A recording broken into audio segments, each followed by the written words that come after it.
और सारा गुस्सा हम पर उतार दिया।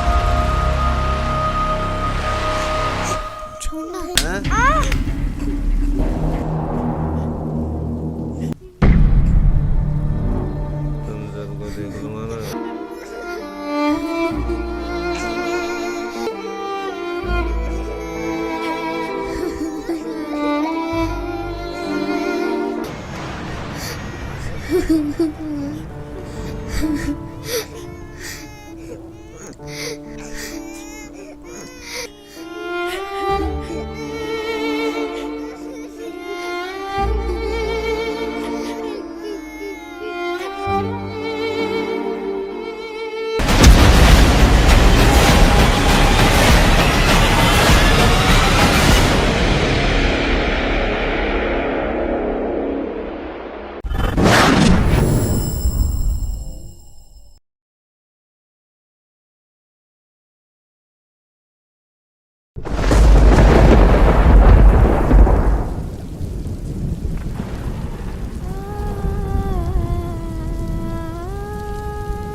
शिवा, बेटा शिवा,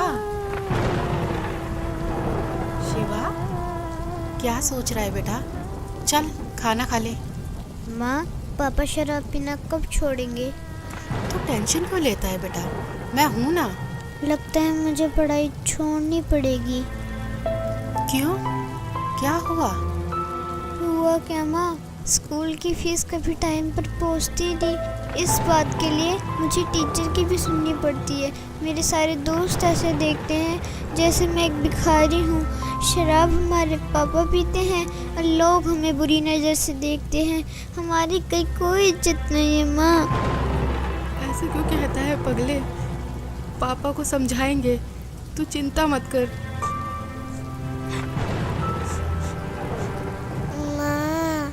आज मैम ने बोला है 2 दिन के अंदर अगर मेरी फीस जमा नहीं हुई ना तो मैम ना क्लास में बैठने देंगी और ना एग्ज़ाम में। आप मेरी फीस जमा करवा दो ना। हाँ हाँ मेरी बच्ची, सब हो जाएगा। कल करती हूँ कहीं से पैसे का इंतजाम। माँ, आपको तो बुखार है। अरे कुछ नहीं, वो खाना बनाया था ना तो आग की तपन से शरीर गर्म हो गया है। आओ खाना खा लो।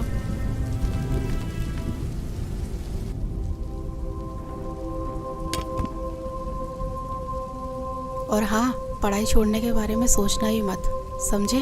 वरना जिंदगी नर्क से बदतर हो जाएगी। करती हूँ तेरे पापा से बात। देख रहा है ना मुझे? अगर उस जमाने पे पढ़ाई पे ध्यान दिया होता तो आज तेरे पापा के साथ रहने के बजाय अलग कमा के खा रहे होते।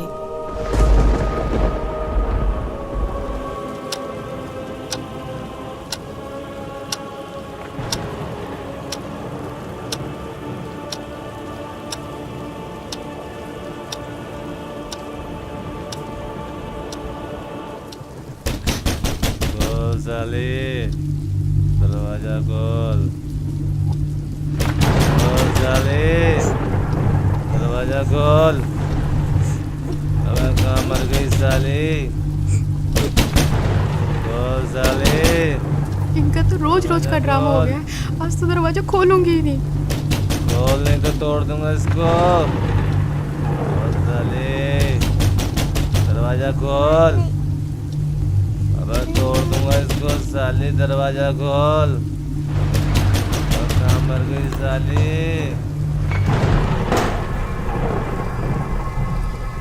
तू करती क्या रहती है साली? इतनी देर लगती है दरवाजा खोलने में? बोल हरामजादी, क्या कर रही थी? देखो मेरी बात सुनो, आप रोज रोज पी कर आते हो, बच्चे भी डर जाते हैं। तू मुझे समझाएगी? अब मुझे तुझसे सीखना पड़ेगा कि घर कब आते हैं और कैसे पीते हैं। तू मुझे समझाएगी साली? तू मुझे सिखाएगी साली? तू मुझे समझाएगी साली? तू मुझे समझाएगी? मुझे समझाएगी?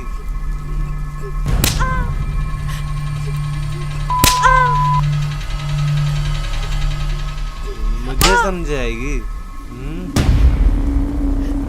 पापा मत मारो ना, माँ को पहले से बीमार है।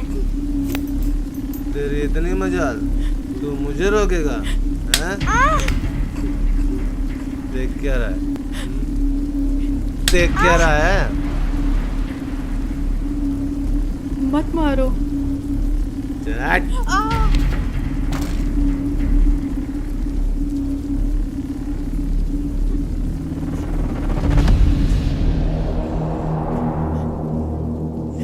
तू मुझे मारेगा साले?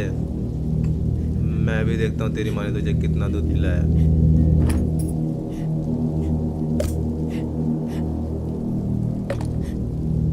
आजा मार, मार साले, मार।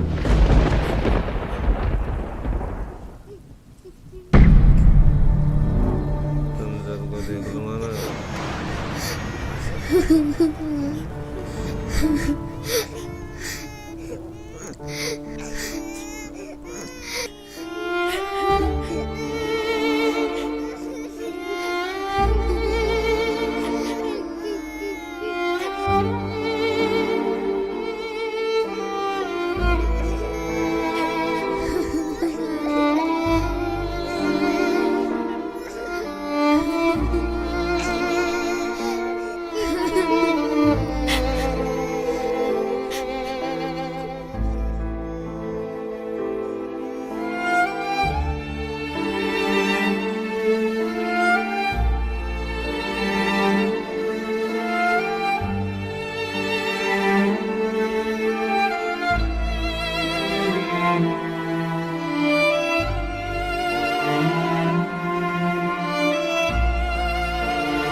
जी टिफिन। सुनो,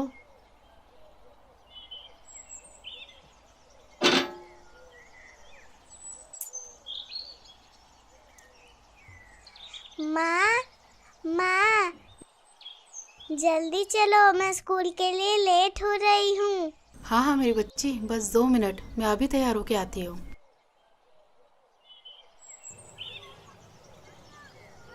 शिवा बेटा, तू आराम कर, मैं राधिका को स्कूल छोड़ के आती हूँ। ठीक है माँ।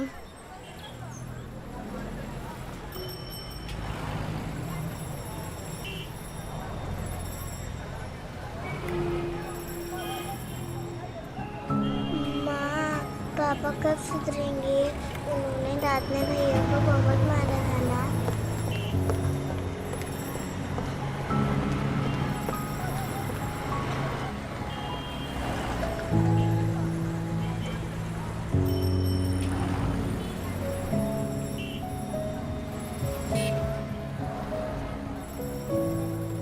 हे भगवान, कब तक इन बच्चों को दिलासा दूं? मेरे होते हुए मेरे बच्चे नर्क जैसी जिंदगी जी रहे हैं। इससे अच्छा तो हम मर जाते, वो बेहतर होता। कम से कम रोज रोज की मार पिटाई और समाज में जलील होना तो बंद होगा।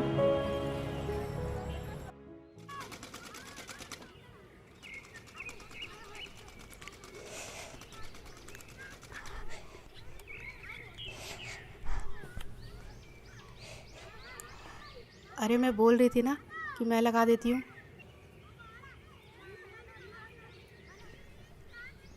ला, मुझे दे। ठीक है।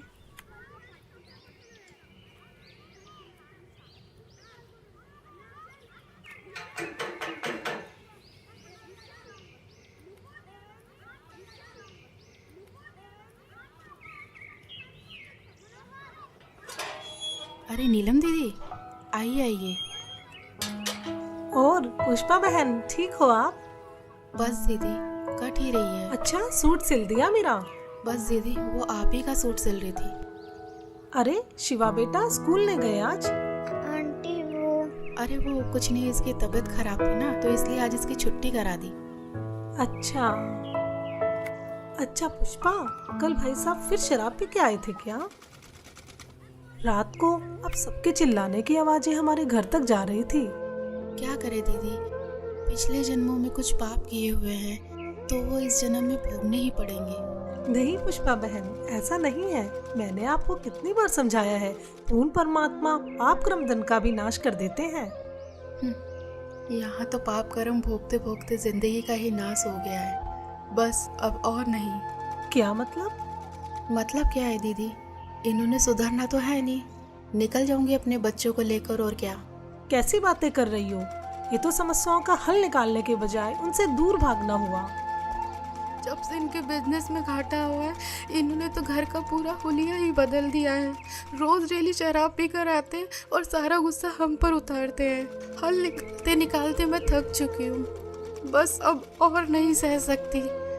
मेरे पास अब 2 ही रास्ते बचे हैं, या तो घर छोड़ के चले जाओ, नहीं तो फिर मैं आत्महत्या कर लूँ। नहीं पुष्पा, ये बिल्कुल गलत है और आत्महत्या तो महापाप है। पुष्पा, अगर इस नरक भरी जिंदगी से निकलना चाहती हो तो उसका एक ही रास्ता है, जिसके बारे में मैं तुम्हें बार बार समझाती हूँ। तुम बस एक बार संत रामपाल जी महाराज जी से नाम दीक्षा ले लो, फिर देखना तुम्हारा जीवन कितना सुखमय हो जाएगा। एक सच्चे संत के पास हर समस्याओं का समाधान होता है। अच्छा मजाक करती हो दीदी, भला नाम दीक्षा लेने से भी इनका कुछ हो सकता है क्या? कितनी तो हमने झाड़ फूक करवा ली, कितने इनको नशा मुक्ति केंद्र में भेज लिया, और ना जाने कितनी इनको दवाइयाँ मैंने खाने में मिला कर दी, पर इनका नशा नहीं छूटा। और हाँ, आप बोल रहे हो कि गुरु बनाकर भक्ति करने से सब ठीक हो जाएगा, तो आपको बता दूं कि हमने काफ़ी गुरु बनाकर भी देखे हैं, पर इनका नशा छूटने के बजाय और बढ़ गया है। तो इन गुरुओं से भी कोई फायदा नहीं है। हाँ, बिल्कुल सही कह रही हो पुष्पा बहन, लेकिन मैंने कहा ना, एक सच्चे संत से ही नाम दीक्षा लो, क्योंकि एक सच्चा संत आपके सभी दुखों को दूर कर सकता है। और संत रामपाल जी महाराज जी तो पूरे विश्व में एकमात्र ऐसे संत हैं जो शास्त्रों के अनुसार सत्य भक्ति बता रहे हैं, जिसके करने से राक्षस भी देवता बन जाते हैं। दीदी, मैं पहले से ही दुखी हूँ, मैं पैसे कहाँ से लाऊंगी गुरुओं के पास जाने के लिए? और आपको तो पता ही है कि घर की हालत कैसी है, और इसके पापा कितनी शराब पीते हैं। मैं सब जानती हूँ, मैंने भी ये नरक भोगा है। पुष्पा बहन, क्या तुम भूल गई जब मेरे पति शराब पीते थे? वो घर के अंदर होते थे, मैं बच्चों को लेके बाहर रात गुजारती थी। जो भी हाथ में आता था वो सब कुछ बेच देते थे। हमें पीटना उनका रोज का काम था। लेकिन हाँ, जब मैंने संत रामपाल जी महाराज जी से नाम दीक्षा ली, तो आज मुझे देखो, मैं अपने घर में सुख और शांति से रह रही हूँ। अब मुझे किसी तरह की कोई परेशानी नहीं है। मेरे पति ने शराब पीनी छोड़ दी और परमात्मा की दया से उनकी नौकरी लग गई। और हाँ, पैसों की चिंता मत करो, संत रामपाल जी महाराज जी के आश्रम में किसी तरह का कोई पैसा नहीं लगता। अच्छा? हाँ बिल्कुल। हाँ दीदी, सही कह रहे हो। आपकी पहले क्या हालत थी ये तो मैं अच्छे से जानती हूँ। तो फिर जब संत रामपाल जी महाराज जी से नाम दीक्षा लेने के बाद मेरे पति का नशा छूट सकता है, तो भाई साहब का नशा भी गारंटी से छूटेगा। पता नहीं दीदी, वो दिन कब आएगा। मेरी बात मानो, कल मेरे साथ सत्संग में चलो, वहाँ से नाम दीक्षा ले लो, फिर देखना आपके पति की नशा करने की आदत भी छूट जाएगी और आपके घर की आर्थिक स्थिति भी ठीक हो जाएगी। जी ठीक है दीदी, कल संत रामपाल जी महाराज के सत्संग में भी चल के देख लेती हूँ। जहाँ इतना सब कुछ कर लिया तो इतना और सही। जी ठीक है जी। अगले दिन पुष्पा नीलम के साथ सत्संग में तो चली जाती है, लेकिन उसको नहीं मालूम था कि इस बारे में रमेश को भी पता चल जाएगा।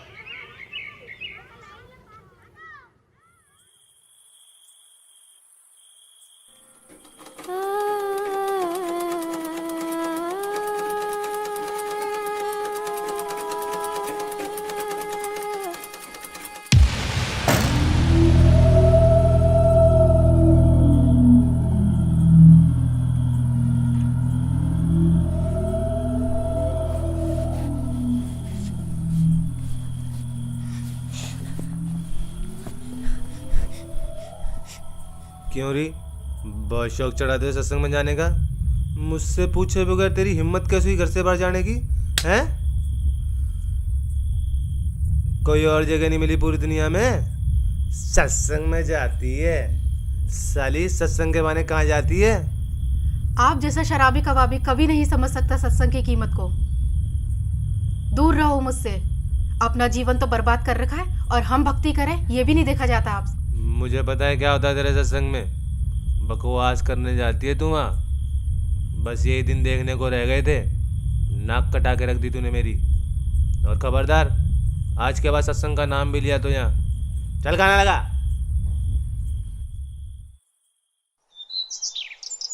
रमेश सत्संग को बहुत बुरी जगह मानता था, लेकिन कुछ दिन बाद जब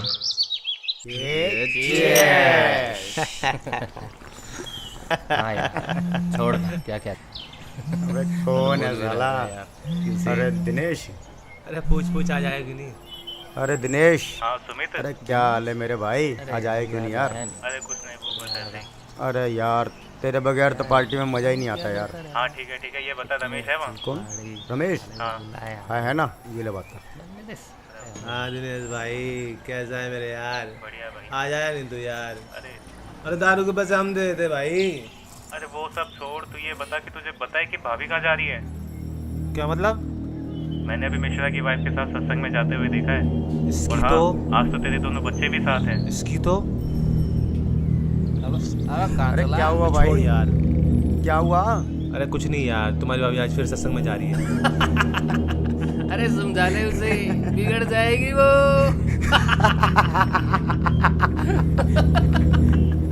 हाँ भाई छोड़ यार, आकर बात करते हो यार।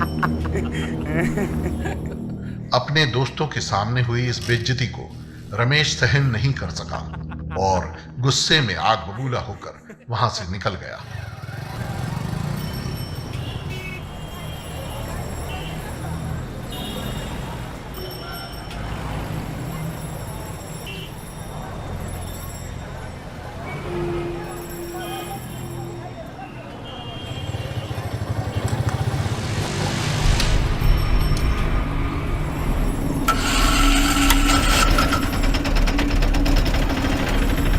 चल साली, आज तेरा सत्संग ही देखता हूँ।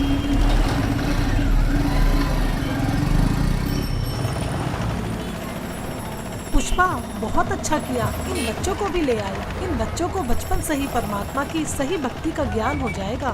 हाँ, आज छुट्टी थी ना इनकी, और इनके पापा भी सुबह सुबह कहीं अपने दोस्तों के साथ निकल गए, तो सोचा इन बच्चों को भी साथ ले चलो। बहुत अच्छा किया।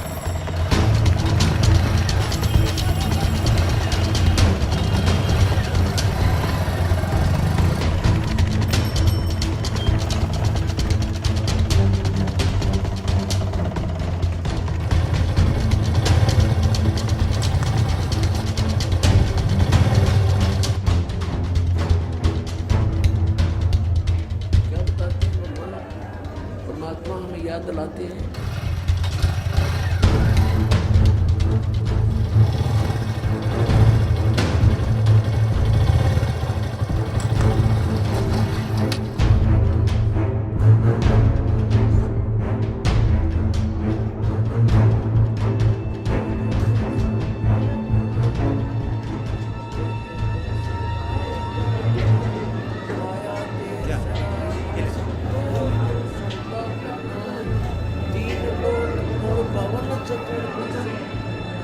तीन लोक और पवन चतुर्भुज स्वर्ग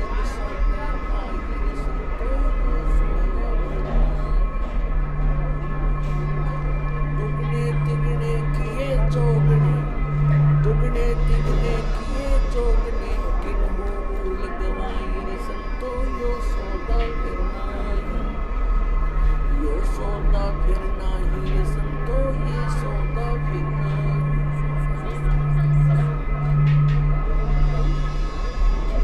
फिर क्या बताते हैं? यो दम टूटे पिंडा। सत्साई भगत जी, इधर नहीं जाना आपको। क्यों? क्योंकि ये बहनों का पंडाल है, आप उधर बैठ के भाइयों वाले पंडाल में सत्संग सुन लीजिए। उस दरगाह में मार पड़ेगी, उस दरगाह में मार। आश्रम में सभी को सत्संग सुनते हुए देखकर रमेश भी उन्हीं के बीच शांति से बैठ जाता है। मदरा पीवे कड़वा पानी, 17 जन्म समान के जानी। ओए, एक बार शराब पीता है तो 17 जन्म कंटिन्यू कुत्ते की योनि में जाओगा एक बार। और जिसने बोतल की बोतल खाली कर रखी है उसका तो पता नहीं 1000 जन्म हो गएगा, 2000 जन्म कुत्ते के, और कुत्ते का जन्म तो एक कब तेरा। अब तो अफलातून पी के घुटी ला के शराब की और टिट्टी पाक जाए, और पत्नी रोवा खड़ी खड़ी कि ये रोटी खा ले ना मरेगा। वह थाली लेकर जाएगी, रोटी खा लो, और वो मारेगा ठोकर, दूर आ जा। वो पड़ेगी सारा दूर जाके पड़ेगा भोजन, और फिर उस दुष्ट आत्मा के साथ क्या होगा, कुत्ता बन के क्या खाएगा। जब तो ठोकर मारा था थालियों के, कुत्ता बनेगा, और फिर भूख लगेगी, सारी रात भौंकेगा, गली में पड़ेगा गर्मी सर्दी में।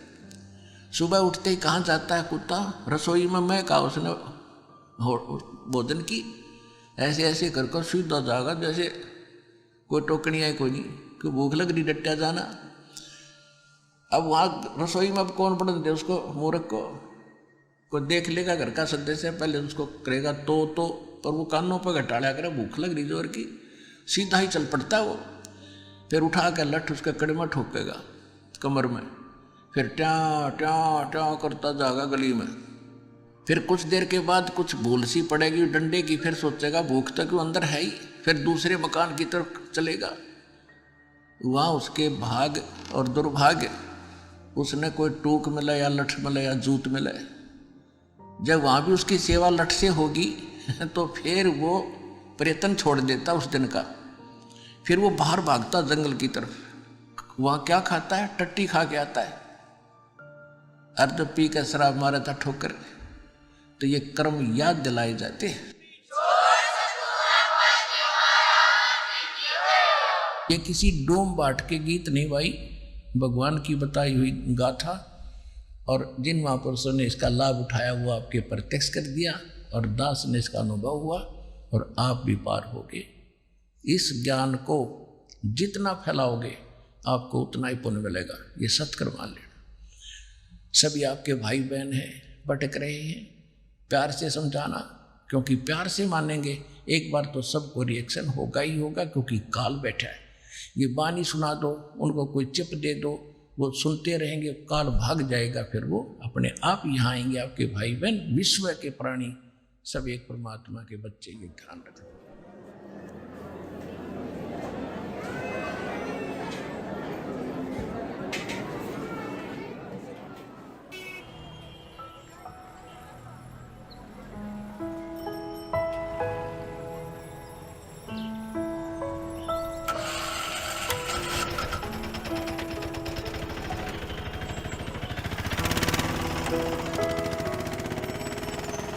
और राधिका बेटा, आपको सत्संग में जाना कैसा लगा? मुझे तो बहुत अच्छा लगा आंटी। और शिवा बेटा, आपको कैसा लगा? आंटी जी, सत्संग में जाना तो मुझे भी अच्छा लगा। अब डर है कि पापा पिटाई ना करे। बस दीदी, अब तो परमात्मा ही दया करेंगे।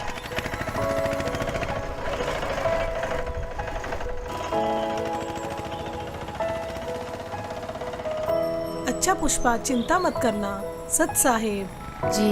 अच्छा बच्चों, सत साहेब।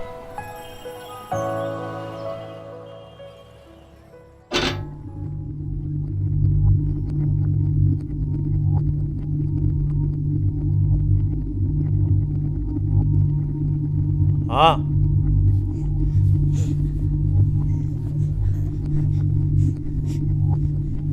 कहाँ गए थे तुम?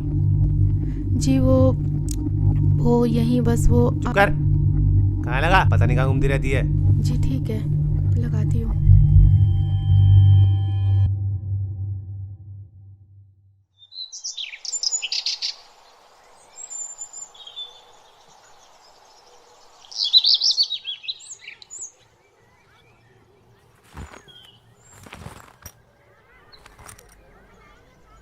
चलता हूँ।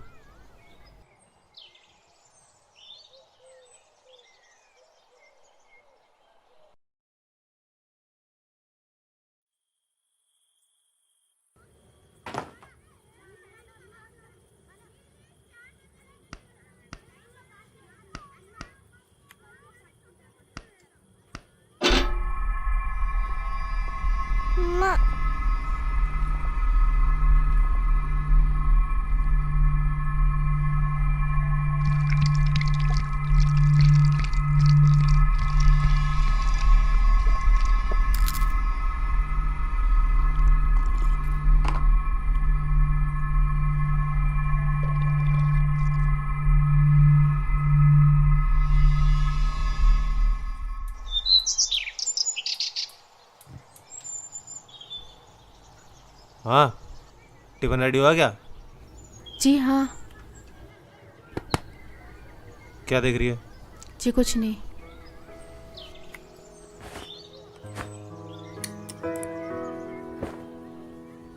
बच्चों की जमा कराई क्या? जी नहीं, वो अभी नहीं। ये ले पैसे, बच्चों की जमा करा दियो।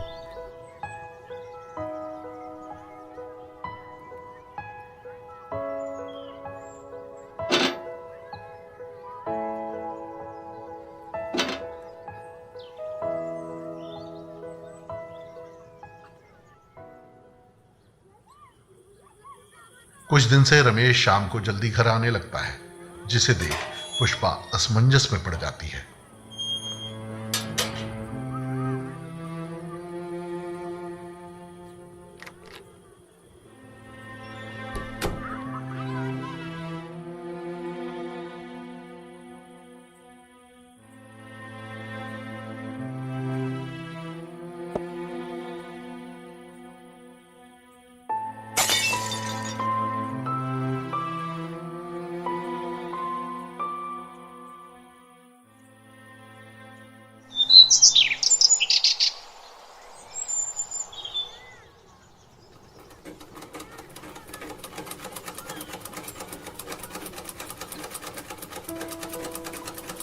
माँ, पापा आजकल दारू घर पर लाकर क्यों पीने लगे?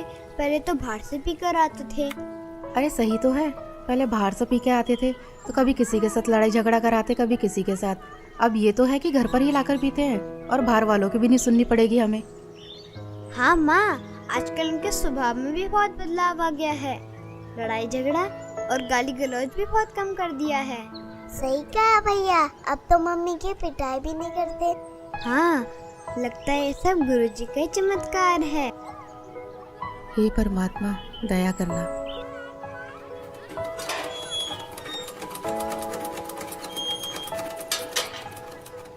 अरे नीलम दीदी, आइए आइए। और पुष्पा, कैसी हो? बस दीदी, मालिक की दया है। अच्छा पुष्पा, मैं ये बताने आई थी, कल सत्संग है आश्रम में, क्या आप चलोगे? नहीं दीदी, कल तो इनके पापा की छुट्टी है तो नहीं हो पाएगा। कोई नहीं।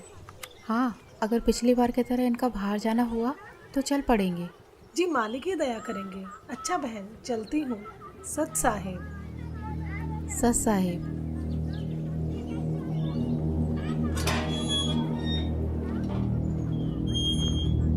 क्या करने आई थी ये? कुछ नहीं जी, वो बस ऐसे ही इनके कपड़े थे तो पूछने आई थी। चल चुप कर, बकवास करती रहती है। और हाँ, कल सुबह मुझे जल्दी जाना है, खाना जल्दी बना दियो, कहीं सोचो छुट्टी है मेरी। जी ठीक है। रमेश की इस बात को सुनकर पुष्पा खुश हो जाती है कि ये सुबह जल्दी निकल जाएंगे तो मैं सत्संग में जा पाऊंगी।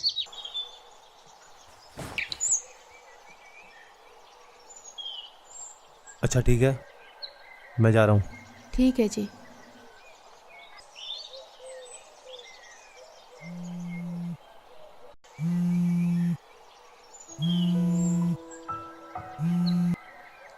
हाँ नीलम दीदी। जी दीदी।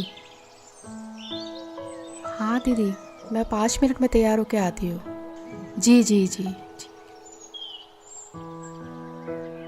माँ, हमें भी ले चलो ना सत्संग में। हाँ माँ, हाँ बहुत अच्छा लगता है। ठीक है मेरे बच्चों, तुम्हें भी लेके चलती हूँ, चलो। पुष्पा आज भी नीलम के साथ अपने दोनों बच्चों को लेकर सत्संग में पहुंच जाती है, इस बात से बेखबर कि आज यहाँ उसके साथ क्या होने वाला है। कोई आपत्ति आओगी कैसे खड़ा करूँगा। और क्या बताना चाहा था, जो परमात्मा 18 लाख व्यक्तियों को और 3 दिन तक भोजन भंडारे, लड्डू, जलेबी, कचौड़ी, पकौड़ी और दोहर और असरफी दे सकता है, एक झोपड़ी में बैठा व्यक्ति, वो समर्थ कितना है। और आपको क्या नहीं दे सकता, पूरे विश्व को खिला सकता। वो पूरे असंख्य ब्रह्मांडों को 1 सेकंड में सब कुछ भर दे, हरा भरा कर दे इस पृथ्वी को, और आपका घर भर दे पूरा। अगर विश्वास करोगे तो ये सत्कर मान लेना, उस समर्थ का सहारा आपको है। हाँ हाँ दीदी, बहुत अच्छा लगा। और मैं तो सोच रही थी और हाँ दीदी, कल तो कमाल हो गया। मुझसे पूछ रहे थे कि बच्चों की फीस जमा करा दी, तो मैंने कहा नहीं, तो मेरे हाथ में पैसे रख के चले गए। अच्छा हाँ बहन, परमात्मा पर ऐसे ही विश्वास रखो। परमात्मा जो चाहे सो कर सकते हैं।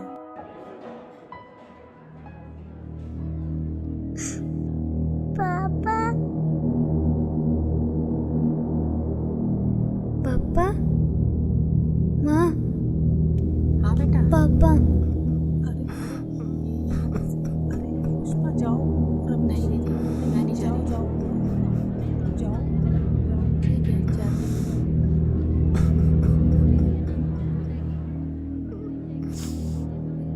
मुझे माफ कर दो परमात्मा, मैं पापी हूँ मालिक। क्या हुआ जी? मुझे माफ कर दो पुष्पा, मुझसे बहुत बड़ी गलती हो गई। मुझे नहीं पता था मैं क्या कर रहा हूँ, लेकिन आज ये सत्संग सुन के मेरी अंतरात्मा जाग उठी है। मुझे गिलानी हो रही है अपने कुकर्मों में। मुझे माफ कर दो पुष्पा। कोई नहीं, आप रोइए मत।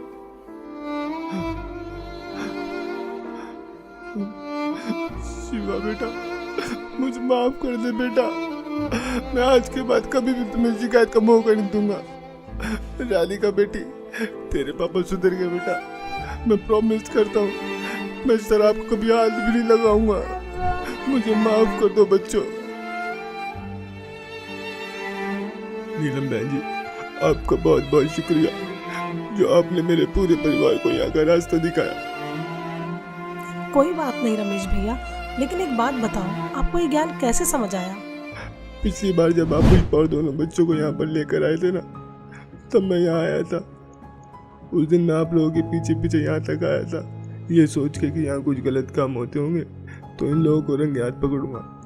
लेकिन मैं गलत था, क्योंकि सत्संग में जो बातें बताई गई उसे सुनकर तो मेरा दिमाग ही घूम गया, जिसके बाद मैं किसी को बगैर बताए यहाँ से निकल गया और आश्रम से जीने की राह पुस्तक भी ले गया।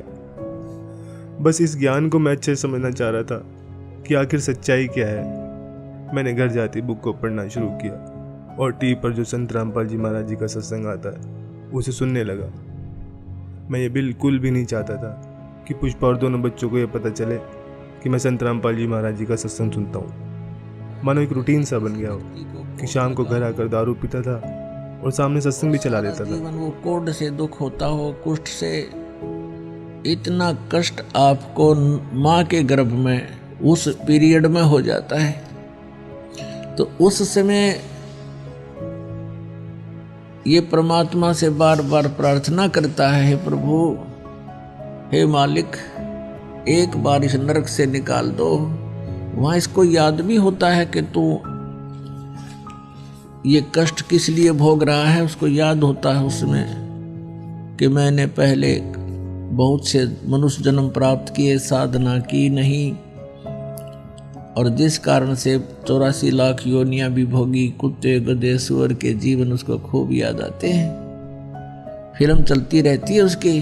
तो फिर ये कहता, भगवान एक बार इस नरक से निकाल दो, सदा आपको याद करूँगा, परम संत की खोज करूँगा जैसा कि आपने बता रखा है, और सत साधना करूँगा भगवान, केवल अपने पेट के लिए कार्य भी करूँगा, लेकिन आपकी याद नहीं भूलूंगा। अब परमात्मा कहते हैं बाहर आ जाता है प्राणी, और आते ही सबसे पहले भगवान भूलता है, बाकी सारी बकवाद याद कर लेता है। शराब पीनी, मांस खानी, सिनेमा देखना और 36 फंड, बड़ी कोठी कार बनानी, तो कहते भगवान बोल कर सब कुछ याद कर लेता है ये।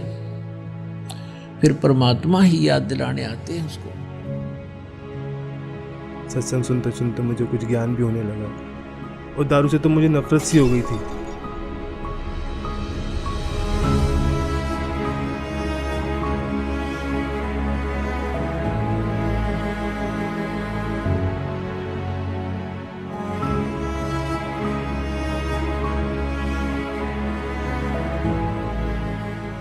और फिर कल जब आप घर पर आए, पुष्पा से सत्संग में चलने के लिए पूछ रहे थे ना, तब मैंने आप दोनों की सारी बातें सुन ली थी। मैं बिल्कुल भी नहीं चाहता था कि पुष्पा और दोनों बच्चे मेरी वजह से सत्संग में ना जा पाए, इसलिए मैंने पुष्पा से झूठ बोला कि मुझे सुबह कहीं बाहर जाना है। फिर मेरे मन में भी आया कि क्यों ना मैं भी आज सत्संग में चलूं, तो आज मैं भी सत्संग में आ गया। संत रामपाल जी महाराज वाकई में पूर्ण संत हैं, जिन्होंने मेरे पूरे परिवार के साथ साथ मुझे भी यहाँ खींच लिया और मेरे अंदर के राक्षस को मारकर एक देवता बनने का रास्ता बताया। सुबह का भूला यदि शाम को घर आ जाए तो उसे भूला नहीं कहते। और अब आप संत रामपाल जी महाराज जी का ज्ञान समझ गए हो तो इससे बड़ी खुशी की बात और क्या होगी। जी, अब मुझे भी नाम दीक्षा दिला दीजिए, जिससे मेरे पाप कर्म कुछ हल्के हो सके। हाँ हाँ, क्यों नहीं भाई साहब, आइए। जी हाँ बच्चों, आप चलो। आज रमेश भी संत रामपाल जी महाराज जी से जुड़ जाता है और अगले ही दिन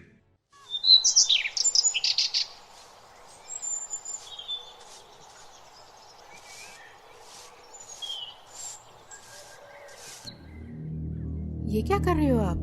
कल तो आप कह रहे थे कि आज के बाद शराब नहीं पीऊंगा।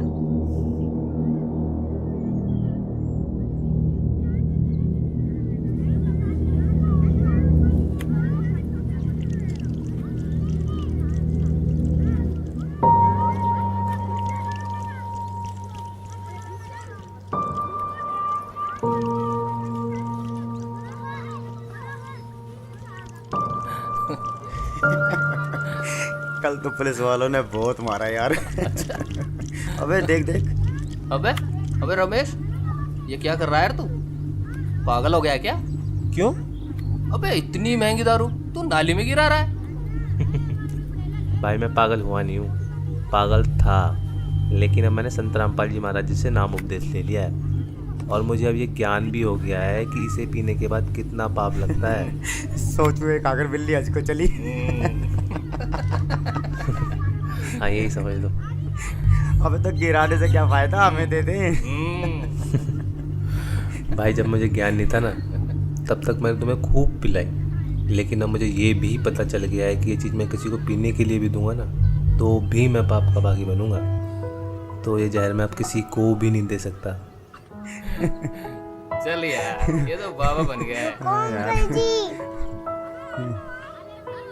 यही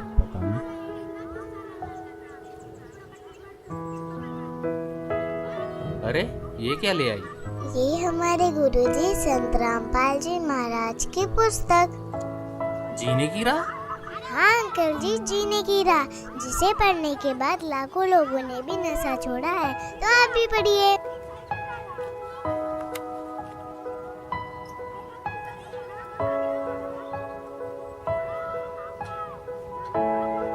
हाँ राधिका बेटा, आपने बोला है तो हम जरूर पढ़ेंगे। अच्छा तो बोलो फिर। बंदी छोड़ सद्गुरु रामपाल जी महाराज की जय हो।